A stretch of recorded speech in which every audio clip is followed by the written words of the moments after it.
Aqueous limited जो कि 3 दिसंबर से हो रहा है ओपन, और इसके साथ ही 2 और आईपीओ ओपन हो रहा है। एक तो है मीशो और एक और आईपीओ है जिसका नाम है विद्या वायर। मीशो आईपीओ का हमने डिटेल रिव्यू कर दिया है। इस वीडियो में जानेंगे एक्वस आईपीओ के बारे में।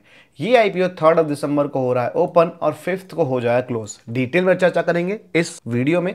कोशिश करूंगा वीडियो छोटी हो, कंपनी के बिजनेस के बारे में, फाइनेंशियल डेटा के बारे में, कंपनी केपीआईज के बारे में, कंपनी के फ्यूचर ग्रोथ के बारे में डिटेल में चर्चा करेंगे with latest grey market premium, और आईपीओ में जाना चाहिए या नहीं जाना चाहिए, सब कुछ आपको पता चल जाएगा इस छोटी सी वीडियो में। अंत तक बने रहना, बिना स्किप किए हुए देखना ताकि कोई पार्ट मिस ना हो। डिटेल्स को स्टार्ट करो उसके पहले बता दूंगा इसकी हम एक सिविल एडवाइजर नहीं है। जो भी डिटेल्स यहाँ पे शेयर की जाएगी, जो भी इन्फॉर्मेशन शेयर की जाएगी, वो इन्फॉर्मेशनल पर्पस और एजुकेशनल पर्पस से होगी। हमारी तरफ से कोई रिकमेंडेशन नहीं है, इस बात का ध्यान आपको रखना है। अब वापस आते हैं, डिटेल्स को स्टार्ट करते हैं। मैंने आपको डेट बता ही दिया है, 3 को ओपन होगा, 5 क्लोज हो जाएगा, 8 को इसकी अलॉटमेंट डेट होगी और 10 दिसंबर को इसकी होगी लिस्टिंग। इसके साथ ही मीशो आईपीओ भी ओपन हो रहा है।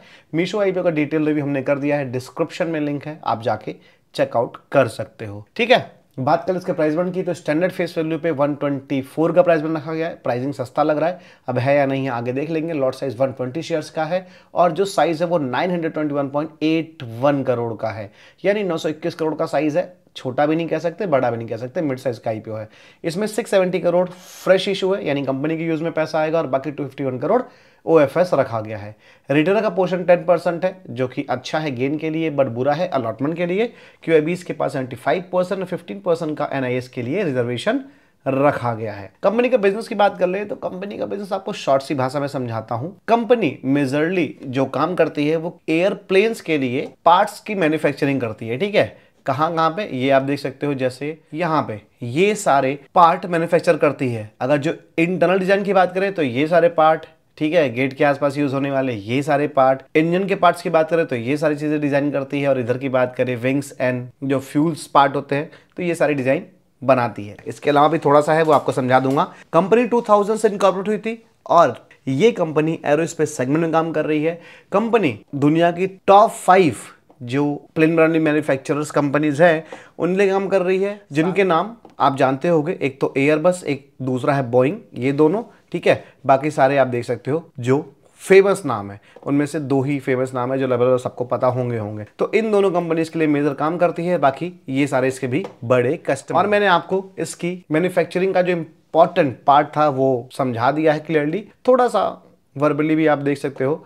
ये कंपनी इंजन सिस्टम के लिए, लैंडिंग सिस्टम के लिए, कार्गो के लिए, इंटीरियर के लिए, स्ट्रक्चर के लिए, असेंबलीज और टर्निंग के लिए कंपोनेंट्स बनाती है। इसके साथ ही ये कंपनी कंज्यूमर इलेक्ट्रॉनिक्स, प्लास्टिक और कंज्यूमर ड्यूरेबल बिजनेस में भी है। ठीक है, और मेजरली जो इसका बिजनेस है वो कंज्यूमर इलेक्ट्रॉनिक्स में अभी नहीं है, कंज्यूमर प्लास्टिक और कंज्यूमर ड्यूरेबल्स में है, जिसमें कुछ खासा किया नहीं है। मतलब मान लो नुकसान ही किया। 2023 से लेके अब तक करीब 18-19% का बिजनेस इनका कम ही हुआ है। अब ये कंज्यूमर इलेक्ट्रॉनिक्स में एंट्री मार रही हैं और इन्होंने कहा है कि 2025-26 फाइनेंशियल के एंड में इनको बहुत बड़ा पीसीस के कंपोनेंट्स का ऑर्डर मिलने वाला है। तो वो जब मिलेगा तब देख लेंगे, बट फिलहाल अभी एग्जैक्टली इसका जो बिजनेस है कंज्यूमर इलेक्ट्रॉनिक का वो स्टार्ट नहीं हुआ है। तो मेजर जो बिजनेस है 70-80% जहाँ से रेवेन्यू आता है वो इनके एरोस्पेस सेगमेंट का है। बाकी बचा हुआ ये सारा बिजनेस है जो कि मैंने आपको बता ही दिया है। ठीक है, तो आई होप आपको बिजनेस समझ आ गया होगा और बिजनेस में जो बारीकियां थी वो भी समझ आ गया होगा आसान सी भाषा में। अगर जो आपको समझ आया तो प्लीज वीडियो को लाइक कर देना भाई। ये छोटी छोटी चीजें समझाने के पहले बहुत सारी मेहनत करनी पड़ती है। साथ में गाइस फाइनेंशियल डेटा को डिस्कस करूं, बता दूं आपके सपोर्ट से हमारे चैनल पे नियरली 2700 सब्सक्राइबर्स हो चुके हैं। आप जब वीडियो देख रहे होगे ये इस मंथ का लास्ट डेट होगा, और जो भी सब्सक्राइबर इस टाइम आपको चैनल पे दिख रहे होंगे उसको 3000 प्लस सब्सक्राइबर्स की फैमिली कंप्लीट करवा दो। इसी महीने हमने ये चैनल स्टार्ट किया था और ये महीने में 3000 का टारगेट रखा हुआ था। हालांकि 5000 का था, बट ठीक है 3000 भी कंप्लीट हो जाते तो क्या ही बुरा है। तो मेक श्योर कि आप सब्सक्राइब कर दो। आप में से 74% लोग चैनल को सब्सक्राइब नहीं करते हैं। प्लीज़ सब्सक्राइब करके, लाइक करके, कमेंट भी कर देना, जिससे थोड़ा सा पॉजिटिव हो जाए ये वीडियो और चैनल भी। तो हमने बिजनेस देख लिया था, आई होप समझ आ गया होगा। अब कंपनी के फाइनेंशियल डेटा पे नजर डाल लेते हैं। यहाँ पे ये जो दोनों साल का डेटा है ये पूरे साल का है। ठीक है, यहाँ पे जो डेटा है 6 मंथ का डेटा दिया हुआ है, बिकॉज इस 6 मंथ के डेटा से 30 सितंबर 2025-24 के बीच में कंपैरिजन कर ले। और ये वाला जो डेटा है ना ये भी पूरे साल का है। तो एक सिंपल सा काम करते हैं कि इसको हम काट देते हैं। ठीक है, इसको हम काट देते हैं और फिर कंपैरिजन करेंगे और फिर देखते हैं डेटा। जब मुझे बताना होगा मैं आपको समझा दूंगा।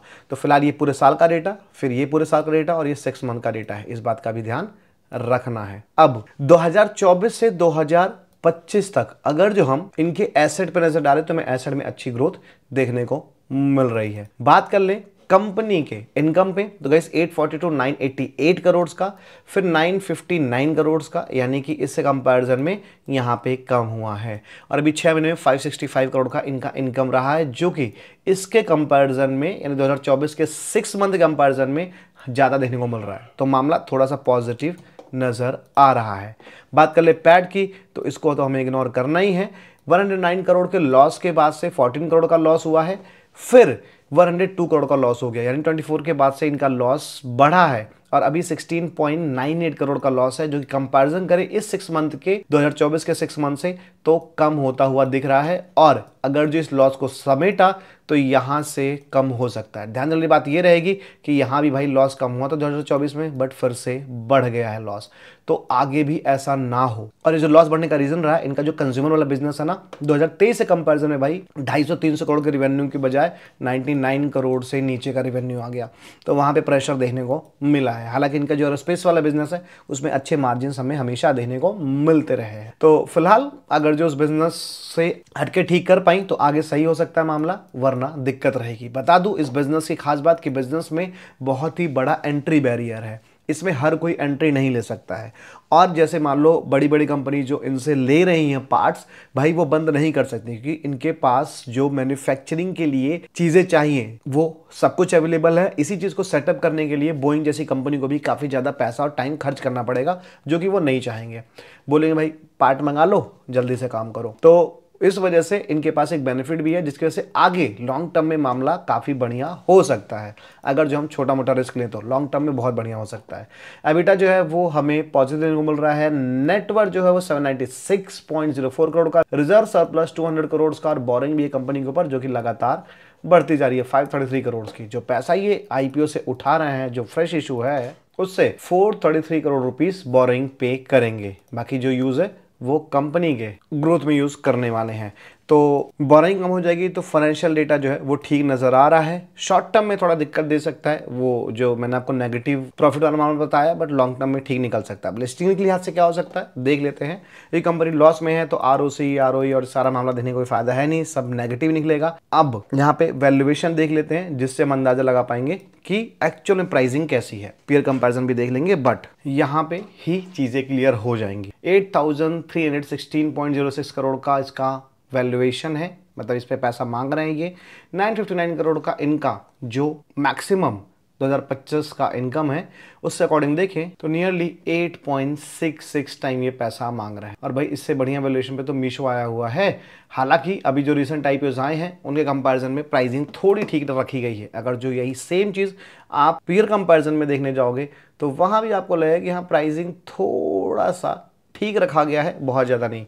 जैसे कि आज़ाद इनका एग्जैक्ट कह सकते हो पीयर है, ठीक है, इसको भी कह सकते हो एग्जैक्ट पीयर है। हालांकि कुछ बिजनेस मैच इनसे भी होते हैं, बट इन दोनों कह सकते हो सिमिलर से।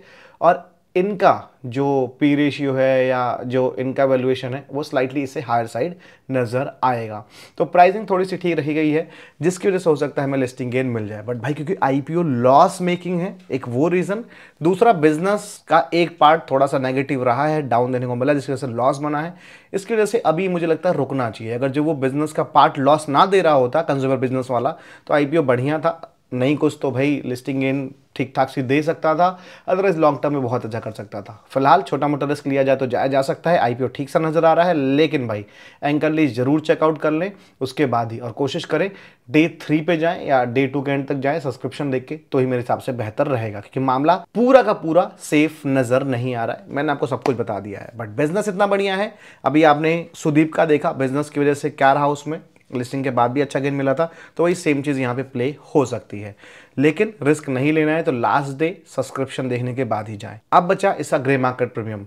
तो गाइस करंट में जब वीडियो रिकॉर्ड कर रहा हूं इसका जो जीएमपी है वो हमें 38 टू 40 रुपीज के आसपास निकलता दिख रहा है, जिस हिसाब से अराउंड 32% का अप्रॉक्सिमेटली लिस्टिंग बता रहा है। और ये जो जीएमपी में बता रहा हूं इसमें अगर जो चेंज होगा तो टेलीग्राम पे साझा भी कर दूंगा भाई, टेलीग्राम को ज्वाइन कर लेना ताकि आपको आईपीओ के जीएमपी के साथ साथ दूसरे अपडेट्स भी हमारी तरफ से ऑन टाइम मिलते रहे। डिस्क्रिप्शन और कमेंट सेक्शन में आपको लिंक मिल जाएगा, देख लो, स्क्रॉल कर रहा हूं कितनी सारी अपडेट्स आपको यहां मिलती है, बिल्कुल मिस मत करना इसको, ठीक है। और भाई चैनल को सब्सक्राइब करके बेल आइकन प्रेस करना भी मत भूलना। मिलते हैं हम सभी अगली वीडियो में, बाय बाय, टेक केयर।